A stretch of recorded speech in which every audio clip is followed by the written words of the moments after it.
The year is 1943, and something new is casting shadows over the Pacific. American carriers have unleashed a fighter that's bigger, heavier, and more dangerous than anything Japan's naval aviators have encountered before.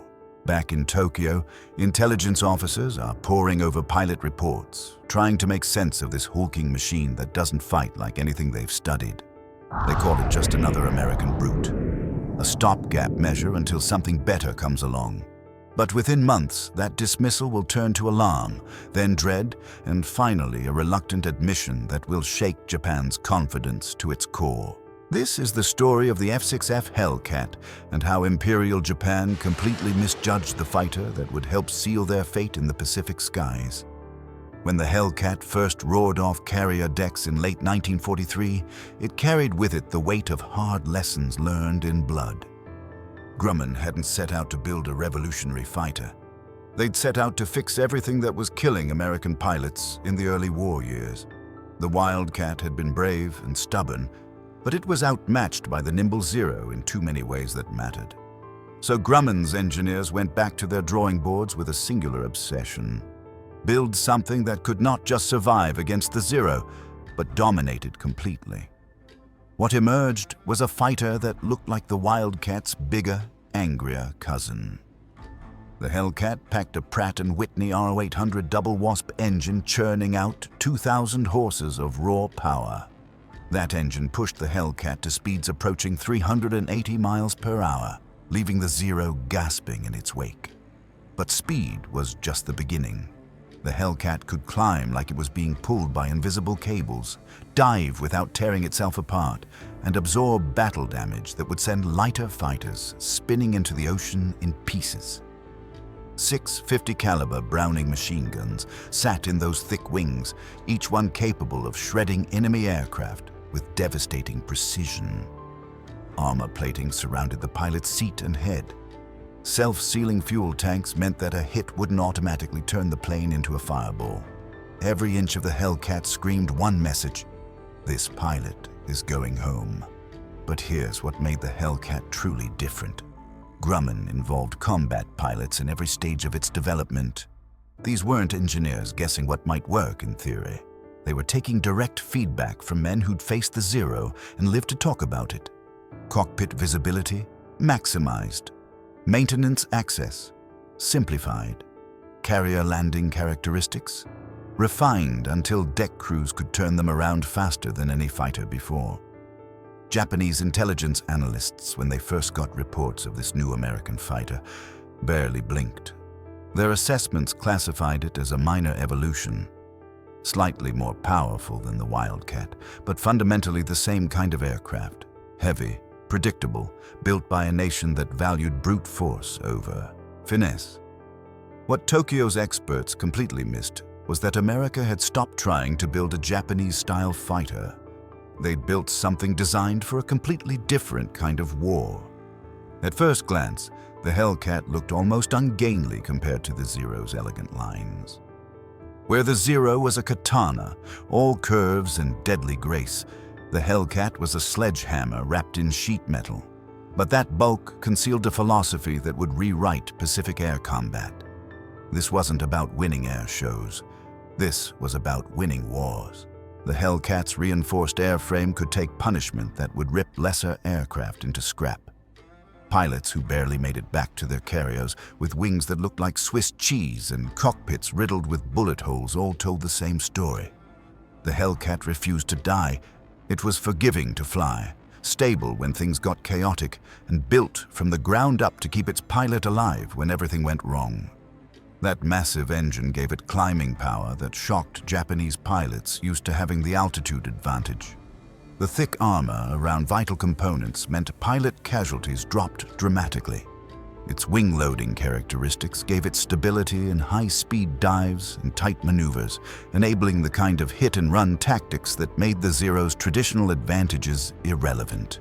And unlike the Wildcat's infamous hand-cranked landing gear requiring 29 exhausting turns, the Hellcat featured hydraulic gear that worked at the flip of a switch. On carrier decks, maintenance crews loved it. The Hellcat needed less work between sorties, handled better in the confined chaos of carrier operations, and could launch with heavier weapon loads. These weren't just nice features. They were combat multipliers that Japan's intelligence services completely failed to appreciate. When Hellcats first met Zeros in combat over the Gilbert and Marshall Islands in late 1943, Japanese pilots approached the encounters with the same confidence they'd carried since Pearl Harbor. Veteran Zero pilots saw the stubby silhouette and assumed they knew exactly what they were facing. Another American fighter that would try to turn with them and fail. Another predictable opponent that valued size over skill. Those assumptions evaporated faster than morning fog in the tropical sun. Early Japanese after-action reports described something they hadn't quite expected. Yes, this was a heavier American fighter. Yes, it couldn't match the Zero's legendary turning radius. But something was different about how it fought. Hellcat pilots weren't trying to dogfight in the traditional sense. They dove in with terrifying speed, unleashed devastating firepower, and vanished skyward before a Zero could even complete its turn to respond. Japanese commanders initially dismissed the mounting losses as pilot error or poor formation discipline. After all, the Zero had dominated Pacific skies for 2 years. No American fighter had consistently beaten it in direct combat. Confidence at the command level remained high even as the casualty lists grew longer. But by early 1944, patterns were emerging that couldn't be explained away. Dogfights that should have favored experienced Zero pilots were ending in American victories. The numbers weren't just bad, they were catastrophic, and the most dangerous thing wasn't what the Hellcat could do mechanically. It was how it was being flown. American pilots were fighting tomorrow's war, while Japan was still refighting yesterday's battles. The moment everything changed came in June 1944 during the Battle of the Philippine Sea. Japan had planned a decisive strike that would turn the tide of the Pacific War. Over 400 Japanese aircraft launched from carriers, representing the cream of what remained of Japan's naval air power. More than 300 of those aircraft never came home. The Americans would later call it the Great Marianas Turkey Shoot, and at the center of the slaughter was the F6F Hellcat. Japanese military analysts scrambled to understand what had happened. How had elite aviators, men who'd trained for years and flown combat missions across the Pacific, been swept from the skies with such brutal efficiency? The post-battle analysis revealed something more disturbing than simple mechanical superiority. It revealed a fundamental shift in how air combat worked. Hellcats weren't operating as individual fighters seeking glorious one-on-one duels. They flew in coordinated squadrons, executing attacks so precisely choreographed that Japanese formations simply disintegrated under the pressure. Thatch weaves, high-side gun passes, and team ambushes turned traditional dogfighting into a death trap for Zeros designed around individual combat excellence. Captured pilots and decoded communications revealed something Tokyo hadn't seen coming. Japanese officers were no longer dismissing the Hellcat as a technical curiosity. They were classifying it as a strategic threat to Japan's entire air defense capability. Survivor memoirs from that battle speak of a new emotion creeping into cockpits. Not just respect for a worthy opponent, but actual fear of the systematic destruction the Hellcat represented. The Hellcat's victory wasn't about being prettier or even more maneuverable than the Zero. It was about American pilots abandoning the rulebook their enemies expected them to follow. By 1944, Navy and Marine aviators had stopped caring about honorable turning duels or who could pull the tightest loop. They'd perfected something far more lethal. Hellcat squadrons drilled endlessly on coordinated attacks. They practiced breaking off engagements as much as they practiced pressing them. The boom and zoom tactic became their signature move. Dive from altitude advantage, fire a concentrated burst, then climb back to safety before the Zero could bring its maneuverability to bear. It negated everything the Zero was designed to do.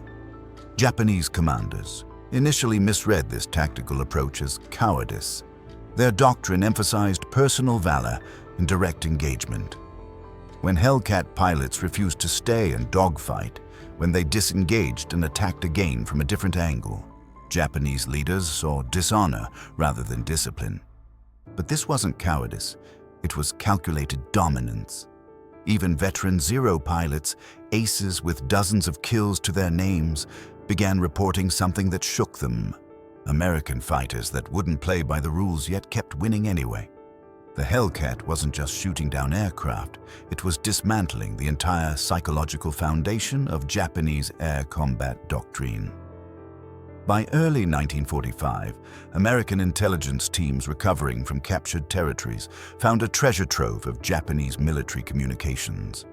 Radio intercepts, field reports, pilot debriefings, all painting a picture of how the Hellcat was truly perceived inside imperial military circles. The documents revealed an evolution from dismissal to desperate concern. One decrypted report from Japan's 343rd Naval Air Group described the Hellcat in terms that would have seemed impossible 2 years earlier. Not just faster and more powerful, but relentlessly coordinated in attack patterns. Analysts noted formations breaking apart before combat even began, morale crumbling under the psychological pressure of facing Hellcat squadrons. Captured documents confirmed what Hellcat pilots had sensed, but couldn't prove. The F6F's psychological impact extended far beyond its mechanical capabilities. One Japanese squadron commander admitted during interrogation that his pilots felt hunted. His exact words were chilling. They arrive without warning, strike like lightning, and disappear before we can organize a response. Perhaps most revealing was a classified training bulletin circulated in mid-1944 warning Japanese aviators about Hellcat combat characteristics. It explicitly advised pilots to avoid engaging F-6Fs in small numbers and recommended using decoy tactics to draw them away from primary targets. This wasn't tactical advice. It was an implicit admission that the Zero could no longer compete on equal terms.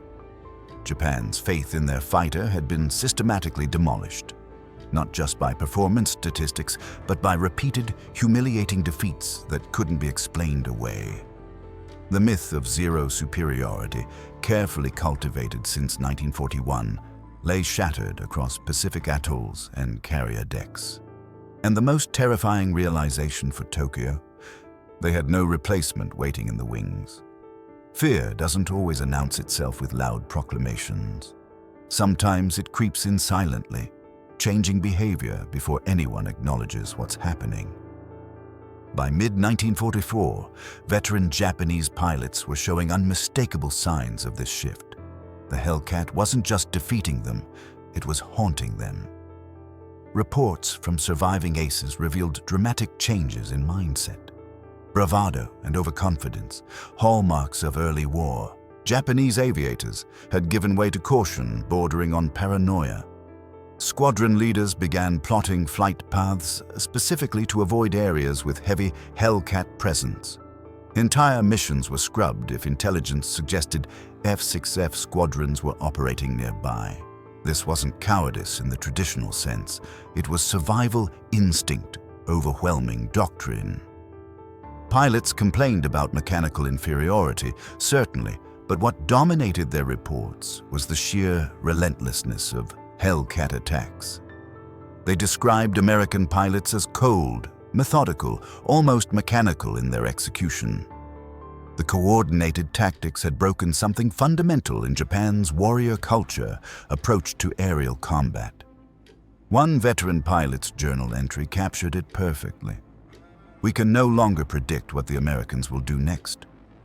Every approach fills us with dread. Think about what that means.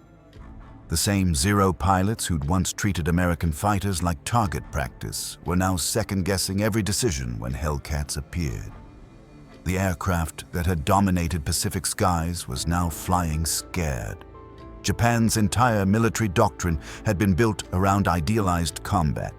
Personal valor, direct engagement, fluid dogfights where skill and spirit determined outcomes. That philosophy, forged in earlier conflicts and refined over years, began disintegrating under the weight of Hellcat squadrons that refused to fight that way. The Zero had been designed around this doctrine. Fast, incredibly maneuverable, devastating when its pilot could dictate engagement terms. But the Hellcat never allowed those terms to be set. American pilots with tactical discipline and coordination controlled altitude, angle of attack, and timing of every engagement. They systematically stripped away every advantage Japanese pilots had relied on. Japanese training hadn't prepared aviators for this reality. Doctrine emphasized extended turning battles and one-on-one encounters. But Hellcat's speed and firepower made those encounters brief and one-sided. Japan's failure to evolve their combat philosophy, even as losses mounted, became a strategic disaster. Worse, the command structure actively resisted adaptation. Innovation was seen as deviation from honorable warfare principles. That cultural rigidity proved fatal. American naval aviators weren't bound by tradition or honor codes. They were bound by mission objectives and survival. The Hellcat exposed this philosophical gap with brutal efficiency. The F6F Hellcat's legacy extends far beyond its impressive kill ratios. It fundamentally changed how America approached fighter design forever. Before the Hellcat, success was often measured by elegance, agility, or maximum speed. But the Hellcat proved something revolutionary. Survivability, firepower, and tactical integration mattered more than any single performance metric. In just over 2 years of frontline service, Hellcats claimed more than 5,000 aerial victories. Their kill-to-loss ratio remains the highest of any Navy fighter in World War II. But the numbers only tell part of the story. What the Hellcat really did was validate a new design philosophy that would echo through decades of American military aviation. Future fighters like the Bearcat and eventually the F-18 Hornet carried Hellcat DNA in their fundamental design principles. Durability over delicacy, pilot protection over weight savings, mission adaptability over specialized performance. Grumman's reputation as the Iron Works became a badge of honor, and the Hellcat stood as proof that the philosophy worked. Navy doctrine shifted permanently. Mission readiness and damage tolerance became primary design considerations. Training manuals used the Hellcat as a case study in how to align aircraft capabilities with tactical innovation and human factors. It wasn't just a successful fighter, it was a complete combat system that worked. By war's end, the tone of surviving Japanese documents tells the whole story. Analysis had given way to resignation. The F6F Hellcat was no longer dismissed, disputed, or debated. It was feared, respected, and finally understood for exactly what it was. A decisive weapon Japan simply couldn't counter. One post-war interrogation of a former Japanese air staff officer summed it up with brutal honesty. The Hellcat changed everything. Once we faced it in numbers, we understood we'd lost control of the air. Technical reports from Japan's naval arsenal were equally blunt. The Hellcat was tactically dominant, with combat effectiveness that neutralized the Zero's advantages completely. But it wasn't just statistics that earned Japan's respect. It was what the Hellcat represented. To Japanese military minds, it became a symbol of everything they'd underestimated about America. Industrial might that could produce thousands of complex aircraft. Tactical pragmatism that valued results over tradition. And perhaps most importantly, the ability to learn from failure and adapt faster than Japan ever could. In the end, Japan didn't lose to a better airplane. They lost to a better way of thinking about air combat. The Hellcat wasn't designed to be beautiful or to embody warrior virtues. It was built to win, and from the moment those first squadrons launched from carrier decks, winning was exactly what it did. The shocking truth about what Japan thought of the F6F Hellcat? They thought it was impossible. And then it destroyed them anyway.